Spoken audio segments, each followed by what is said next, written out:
चलिए, बहुत ही important question है ये। इस क्वेश्चन में गिवन क्या क्या है पहले वो देख लो। ये दोनों टैंजेंट पैरेलल हैं, ये दोनों टैंजेंट पैरेलल हैं, पैरेलल लिखा हुआ है, x A is parallel to x dash B, both the tangents are parallel. और ये ट्रांसवर्सल है, ये भी टैंजेंट भी है और ट्रांसवर्सल भी है, ट्रांसवर्सल भी है, टैंजेंट भी है। आपको प्रूफ करना है A O B equal to 90 degree. ये रहा ए ओ बी, ये एंगल 90 डिग्री प्रूफ करना है, ये वाला एंगल 90 डिग्री प्रूफ करना है। तो देखो इसको कैसे हम 90 डिग्री प्रूफ करेंगे, बहुत ध्यान से समझना। इसके लिए मुझे कुछ कंस्ट्रक्शन करना पड़ेगा। सबसे पहले मैंने OC को ज्वाइंट कर लिया और OP को ज्वाइंट कर लिया। अब मेरे को दो ट्राइंगल मिल गए हैं, ट्राइंगल APO और triangle ACO। OA equal to OC, radius of the same circle are always equal. OA equal to OA common, और AP equal to AC। tangent drawn from external point, tangent drawn from external point are always equal in length, tangent drawn from external point, ये तो आपको मालूम होना चाहिए।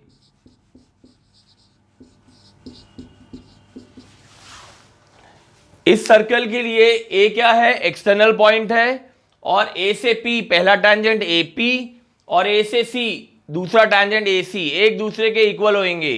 तो AP equal to AC, OA is common and OP equal to OC, radius. So by S both the triangle are congruent, both the triangle are congruent. और जब दो ट्राइंगल कॉन्ग्रुएंट होते हैं तो इसका हर चीज, इसकी हर चीज के इक्वल होता है, ठीक है। ये गलत, हाँ, OP इक्वल टू OC, भाई रेडियस है ना, OP equal to OC radius. तो जब दो ट्राइंगल कॉन्ग्रुएंट होते हैं तो इसकी हर चीज के इक्वल हो जाती है।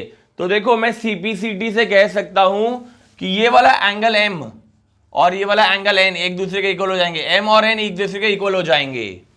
M जो है वो N के इक्वल हो जाएगा CPCT से, M equal to N by CPCT, ठीक है। अच्छा, अब उसी प्रकार आप क्या करेंगे, इसको भी ज्वाइंट कर देंगे। ये दोनों ट्राइंगल को भी आप कॉन्ग्रुएंट कर देंगे, ये दोनों ट्राइंगल को भी आप कॉन्ग्रुएंट कर देंगे। कैसे कर देंगे, BQ equal to BC, OB is common in both the triangle और OQ is the radius, OC is the radius। तो ये दोनों ट्राइंगल भी कॉन्ग्रुएंट हो जाएंगे।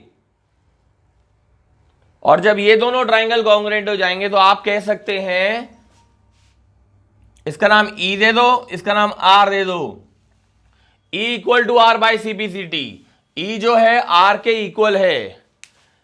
ये दोनों ट्राइंगल कॉन्ग्रुएंट हैं तो E जो है R के इक्वल हो जाएगा, और ये दोनों ट्राइंगल कॉन्ग्रुएंट हैं तो M जो है वो N के इक्वल हो जाएगा CPCT से। तो ये बहुत इंपॉर्टेंट चीज हमने प्रूव कर दी। M जो है वो N के इक्वल है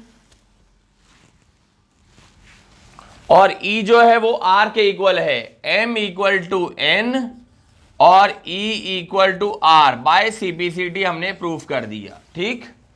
चलिए, अब एक बात ध्यान रखना, जब दो लाइन पैरेलल होती हैं और ये ट्रांसवर्सल होता है तो ये वाला एंगल और ये वाले एंगल का सम 180 होता है।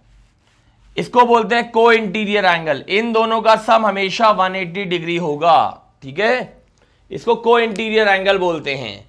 अब इस डायग्राम में अगर मैं देखूं तो इस डायग्राम में ये लाइन के पैरेलल है, इसलिए ये पूरा एंगल और ये पूरा एंगल 180 होएगा। This plus this equal to 180। M plus N plus E plus R equal to 180 degree. Co interior angle बोलते हैं इसको, को इंटीरियर एंगल।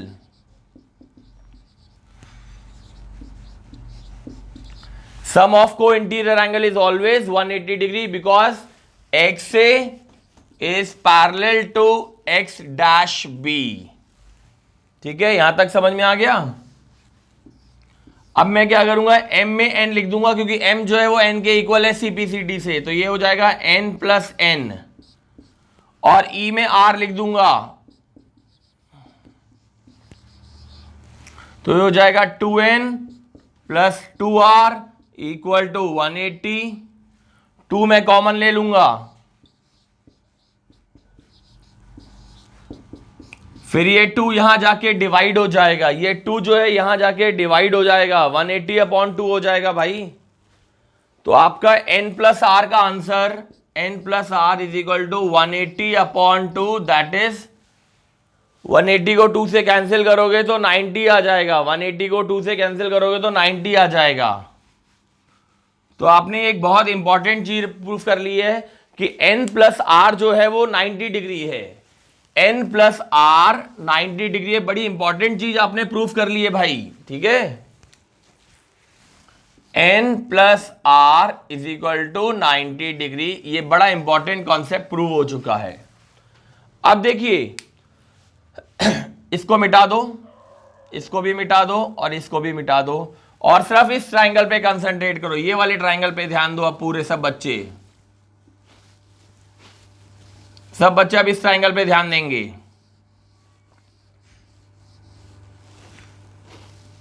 इस ट्राइंगल में 3 एंगल दिख रहे हैं, एक n दिख रहा है, एक r दिख रहा है, और एक एंगल AOB दिख रहा है,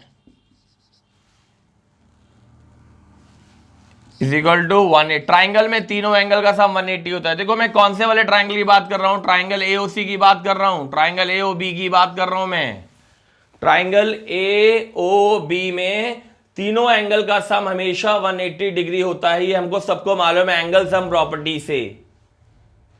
ठीक, चलो n प्लस आर का आंसर हम पहले ही 90 प्रूफ कर चुके हैं, n plus R is equal to 90 हम प्रूफ कर चुके हैं, इसलिए n प्लस आर में मैं क्या लिख दूंगा, 90।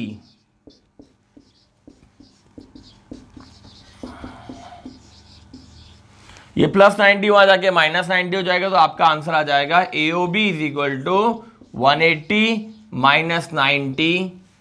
तो एंगल AOB का आंसर आपका 90 डिग्री प्रूव हो गया भाई, यही तो प्रूव करना था। ठीक है, तो इसको अच्छे से लिख लो पूरा तरीके से।